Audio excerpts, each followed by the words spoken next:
Hi అండి, welcome to my channel. ఈరోజు నేను గోంగూర చట్నీ చేస్తున్నానండి. గోంగూర చట్నీ అనేది వేడివేడి అన్నంలో కొద్దిగా నెయ్యి వేసుకొని తిన్నామంటే చాలా సూపర్గా ఉంటుందండి.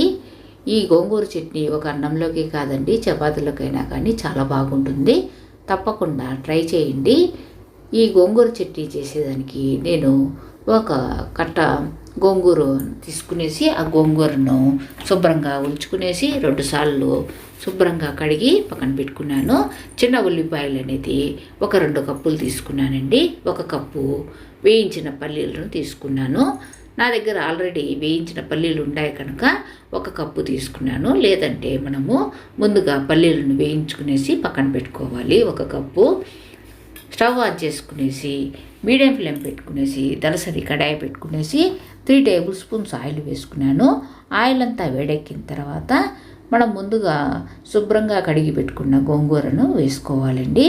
ఈ ఆయిల్లోనే ఈ గోంగూర అంతా కూడా బాగా మగ్గనివ్వాలండి. ఇలాగ గరిటెతో బాగా కలుపుకునేసి 1/2 స్పూను పసుపు కూడా వేసుకోవాలి. 1/2 స్పూన్ పసుపు కూడా వేసుకునేసి బాగా కలుపుకునేసి మీడియం టు లో ఫ్లేమ్కు చేంజ్ చేసుకునేసి ఈ గోంగూర మగ్గేలోపు మనము వేయించుకున్న పల్లీలను మిక్సీ జార్లో వేసుకునేసి కారం అనేది నేను 2 టేబుల్ స్పూన్స్ వేస్తున్నానండి. టేస్ట్ తగ్గట్టుగా సాల్ట్ వేసుకోవాలి. ఒకవేళ కారం అనేది ఎక్కువగా కావాలనుకుంటే మనము 1/2 టేబుల్ స్పూను ఎక్కువగా వేసుకోవచ్చు. ఇది ఎర్ర గోంగూర కనుక కొద్దిగా ఎక్కువగానే పడుతుంది, ఎందుకంటే పులుపు అనేది ఎక్కువగా ఉంటుంది. ఇలాగ మనం కోర్సుగా బ్లెండ్ చేసుకొని పక్కన పెట్టుకునేసి తర్వాత ఈ గోంగూరను మనము లో టు మీడియం ఫ్లేమ్కి చేంజ్ చేసుకునేసి బాగా కలుపుకునేసి మగ్గిన తర్వాత స్టవ్ ఆఫ్ చేసి చల్లారిన తర్వాత మిక్సీ జార్లో వేసుకునేసి మనం కోర్సుగా బ్లెండ్ చేసుకునేసి 1 గిన్నెకు తీసుకోవాలండి.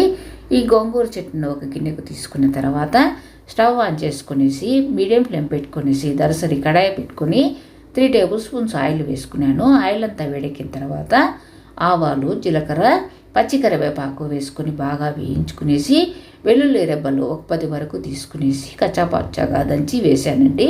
వెల్లుల్లి అనేది ఎప్పుడు కానీ అప్పటికప్పుడు మనం దంచి వేసుకున్నామంటే చాలా టేస్టీగా ఉంటుంది కనుక నేను ఈ విధంగా వెల్లుల్లి రెబ్బలను అప్పటికప్పుడు దంచి వేశాను.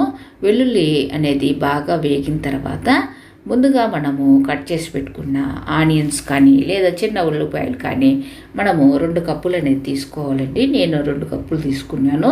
ఇలాగా చిన్న ఉల్లిపాయలైనా కానీ లేదా మామూలు ఆనియన్స్ అయినా కానీ వేసుకోవచ్చు.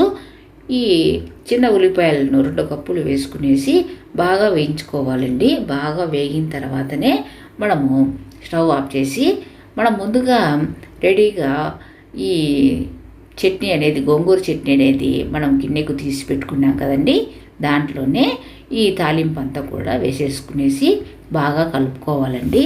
చిన్న ఉల్లిపాయలు తర్వాత పల్లీలు ఈ గోంగూర అనేది కాంబినేషన్ చాలా సూపర్గా ఉంటుందండి.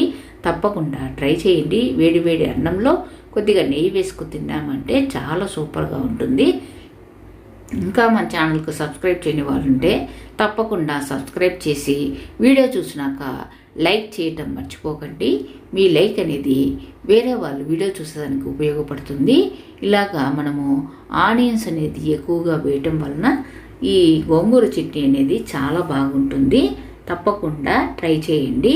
ఇలాగా గోంగూర చట్నీ అనేది అన్నంలో కానీ చపాతీలో కానీ చాలా సూపర్గా ఉంటుంది. Thank you very much.